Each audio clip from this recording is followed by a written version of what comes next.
ဒီနေ့လူငယ်အများစုရဲ့စိတ်ထဲမှာလေးလံနေတဲ့မေးခွန်းတစ်ခုရှိတတ်ပါတယ်။အထူးသဖြင့်ညဘက်တယောက်တည်းရှိနေချိန်တွေမှာပေါ့။ငါအစင်မပြေတာငါမလုံလောက်လို့လား။ငါရဲ့စူးစမ်းမှုတွေကအရာမထင်တော့ဘူးလား။စာမေးပွဲရလဒ်တွေမကောင်းခဲ့ဘူး။မျှော်လင့်ထားတဲ့အလုပ်ကမရခဲ့ဘူး။ပတ်ဝန်းကျင်အခြေအနေကလည်းဗတ်ပေါင်းစုံကဖိအားပေးနေတယ်။အဲ့ဒီလိုအချိန်မျိုးမှာလူတော်တော်များများဟာရှေ့ဆက်ဖို့အားကုန်ပြီးရပ်တန့်သွားကြပါတယ်။ဒါဟာလူတဘာဝပါဒါပေမဲ့လွန်ခဲ့တဲ့နှစ်ပေါင်းများစွာကလူတယောက်ရှိခဲ့ဘူးတယ်သူ့ရဲ့ဘဝအစပိုင်းဟာကြာရှုံးမှုတွေနဲ့ပဲပြည့်နှက်နေခဲ့ပါတယ်သူ့ပုံစံကကြည့်မကောင်းဘူးသူ့နောက်ခံကမပြည့်စုံဘူးသူ့ပညာရေးကတာမန်အောက်ပဲရှိခဲ့တယ်ဒါပေမဲ့သူဟာဘယ်တော်မှရပ်မသွားခဲ့ဘူးသူ့နာမည်ကဂျက်မာပါတရုတ်နိုင်ငံဟန်ဇိုးမြို့မှာသူ့ကိုမွေးဖွားခဲ့တယ်မိသားစုကဆင်းရဲတယ်သူ့မှာအထောက်ပံ့ဆိုတာဘာမှမရှိခဲ့ဘူးပညာရေးမှာလည်းသူဟာထူးချွန်တဲ့ကျောင်းသားတစ်ယောက်မဟုတ်ပါဘူး။မူလတန်းစာမေးပွဲကိုနှစ်ကြိမ်ကြာရှုံးခဲ့တယ်။အလဲတန်းအဆင့်မှာလည်း၃ကြိမ်တိတိကြာရှုံးခဲ့ပြန်တယ်။တက္ကသိုလ်ဝင်ခွင့်ဖြေတဲ့အခါတစ်ကြိမ်မရဘူး။နှစ်ကြိမ်မရဘူး။သုံးကြိမ်မရဘူး။လေးကြိမ်မြောက်စူးစမ်းပြီးမှသာသူတက္ကသိုလ်တက်ခွင့်ရခဲ့တယ်။စဉ်းစားကြည့်ပါ။ကိုယ့်ရဲ့ငယ်ဘဝတစ်ခုလုံးမှာကြာရှုံးတယ်ဆိုတဲ့စကားလုံးကိုပဲထက်ခါကြားနေရတဲ့ကလေးတစ်ယောက်ရဲ့စိတ်။သူ့ကိုလူတွေကပြောကြတယ်။မင်းကစာမတော်ဘူး။မင်းကညံ့တယ်။ဒါပေမဲ့သူ့စိတ်ထဲမှာတော့မီးတောက်တစ်ခုရှိနေခဲ့တယ်။အဲ့ဒီမီးတောက်ကဘာလဲဆိုတော့ငါအခုရှုံးပေမဲ့ငါအဆုံးထိမရောက်သေးဘူးဆိုတဲ့စိတ်ပါပဲ။ကျောင်းပြီးသွားတဲ့အခါဘဝကပိုပြီးချောမွေ့လာမလားလို့သူမျှော်လင့်ခဲ့တယ်။ဒါပေမဲ့လက်တွေ့ဘဝကစာသင်ခန်းတဲ့ပိုကြမ်းတမ်းခဲ့ပါတယ်။ကမ္ဘာကျော် Harvard University ကိုသူတက်ချင်ခဲ့တယ်။တခြင်းလျှောက်တယ်။ပယ်ချခံရတယ်။နောက်ထပ်လျှောက်တယ်။ပယ်ချခံရပြန်တယ်။စုစုပေါင်း10ကြိမ်တိတိလျှောက်ခဲ့တယ်မဲ့10ကြိမ်စလုံးနိုးဆိုတဲ့အဖြေကိုပဲရခဲ့တယ်။အဲ့ဒီချိန်တုန်းက KFC ကြော့ကြော်ဆိုင်ကသူ့မြို့မှာဝန်ထမ်းခေါ်တယ်။ရှောက်ထားသူ24ယောက်ရှိတယ်။အင်တာဗျူးပြီးတဲ့အခါ23ယောက်ကိုအလုပ်ခန့်လိုက်တယ်။တယောက်တည်းသောအရွေးမခံခဲ့သူပယ်ချခံလိုက်ရသူကဂျက်မာပါပဲ။ရဲဝန်ထမ်းလျှောက်တော့လေမင်းကအရွေးချင်းမမိဘူးဆိုပြီးငင်းပယ်ခံရပြန်တယ်။ဒါဟာလူတစ်ယောက်ရဲ့ယုံကြည်မှုကိုအစိမ့်လိုက်ချိုးဖျက်ဖို့လုံလောက်ပါတယ်။တာမန်လူဆို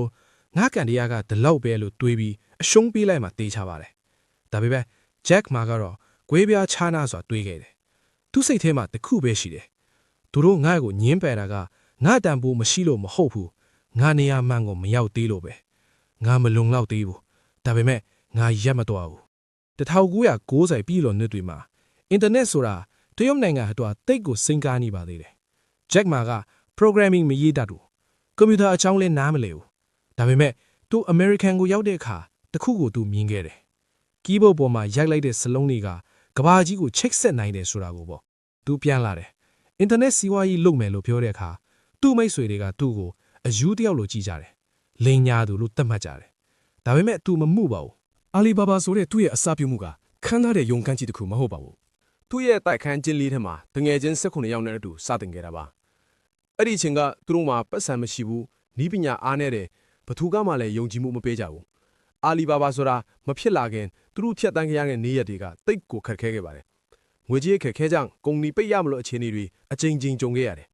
အောင်မြင်မှုဆိုတာတညာရဲနဲ့ဖြစ်လာတဲ့အရာမဟုတ်ပါဘူးဂျက်မာပြောမှုတဲ့အယမ်းနာမည်ကြီးတဲ့စကားတစ်ခွန်းရှိတယ်သူကပြောတယ် Today is hard tomorrow will be worse but the day after tomorrow will be sunshine most people die tomorrow evening ဒီစကားရဲ့အဓိပ္ပာယ်ကိုတေချာပြန်တွေးကြည့်စေချင်တယ်ဒီနေ့ကခက်ခဲမယ်ဒါကလက်ရှိအခြေအနေပါမနှက်ဖျံကပိုလို့တော့စိုးရနိုင်တယ်ဒါကစမ်းသပ်မှုပါဒါပေမဲ့တပတ်ခါမှာတော့နေရောင်ကြီးထွက်လာလိမ့်မယ်ဒါကမျှော်လင့်ချက်ပါဝမ်းနဲ့စရာကောင်းတာကလူအများစုကနေရောင်ကြီးမထွက်ခင်မနှက်ဖျံညနေခင်းမှာအရှုံးပေးရက်တန့်ပါကြတယ်အောင်မြင်မှုနဲ့လက်တကန်းအလို့မှာစိတ်သက်ကြပြီးလှည့်ဖျံသွားကြတယ်ဂျက်မာကတော့မနှက်ဖျံညနေခင်းမှာမရက်တန့်နေပါဘူးသူဆက်သွားတယ်သူတီးခံတယ်အဲ့ဒီတီးခံနိုင်စွမ်းကပဲတာမန်အင်္ဂလိပ်စာဆရာလေးတယောက်ကိုကမ္ဘာအချမ်းသာဆုံးစင်းဝယ်ဖြစ်စေခဲ့တာပါဒီဇလန်ကိုပြောပြနေတာကဂျက်မာဘလောက်ချမ်းသာလဲဆိုတာကိုအားကျစေကြလို့မဟုတ်ပါဘူးဒီဇလန်ကအောင်မြင်သူရဲ့ဇလန်တသက်လည်းမဟုတ်ပါဘူးဒါဟာမရက်တန့်နေတဲ့လူတယောက်ရဲ့ဇလန်ပါပဲမင်းလက်ရှိကြုံတွေ့နေတဲ့အခြေအနေကိုပြန်ကြည့်ပါစာမေးပွဲကြာရှုံးတာကမင်းညံ့လို့မဟုတ်ဘူးမင်းရဲ့တင်ယူမှုပုံစံကိုပြောင်းဖို့အချက်ပေးတာဖြစ်နိုင်တယ်အလုပ်ပဲချခံရတာကမင်းတန်ဖိုးမရှိလို့မဟုတ်ဘူးမင်းနဲ့ပိုကိုက်ညီတဲ့နေရာတစ်ခုရှိနေသေးလို့ဖြစ်နေတယ်မင်းရက်တန့်လိုက်တဲ့အချိန်ကြမှာဒါအဲ့ဒါအားလုံးကတကယ်ဆုံးရှုံးသွားမှာပါ ကျွန်တော်တို့နိုင်ငံမှာလည်းအခြေအနေတွေကတိတ်တော့အဆင်မပြေပါဘူးလူငယ်တွေအတွက်အခွင့်အလမ်းနည်းတယ်အင်တာနက်ကအချိန်တိုင်းမရနိုင်ဘူးလျှက်စစ်မီးကမမှန်ဘူးစိတ်သက်ကြစရာအကြောင်းပြချက်တွေကနေ့တိုင်းရှိနေပါတယ်ဒါပေမဲ့တခုတော့ရှိတယ်အခြေအနေကမင်းကိုထိန်းချုပ်လို့ရပေမဲ့မင်းရဲ့မရက်တက်တဲ့စိတ်ကိုတော့ဘယ်သူမှထိန်းချုပ်လို့မရပါဘူးမင်းရဲ့အစာပြုမှုလေးကဘလောက်ပဲတင်းငယ်ပါစေ မင်းမရက်တည် အဲ့ဒါဟာကြီးထွားလာမယ်အစိအဆက်လေးပါပဲ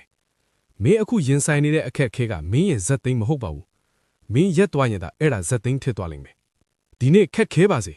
မနှက်ဖြန်ပိုပြီးခက်ခဲပါစေဒါပေမဲ့မင်းဆက်လျှောက်နေမယ်ဆိုရင်နောက်တစ်နေ့မှာနေအောင်ကြီးကတေချာပေါက်ထွက်လာပါလိမ့်မယ်အဓိကမနှက်ဖြန်ညနေခင်းမှာမင်းအရှုံးမပေးလိုက်ဖို့ပါပဲကြံခံပါမင်းလုံလောက်ပါတယ် အားလုံးပဲအောင်မြင်နိုင်ကြပါစေခင်ဗျာ This is the voice of truth. Facts. Knowledge.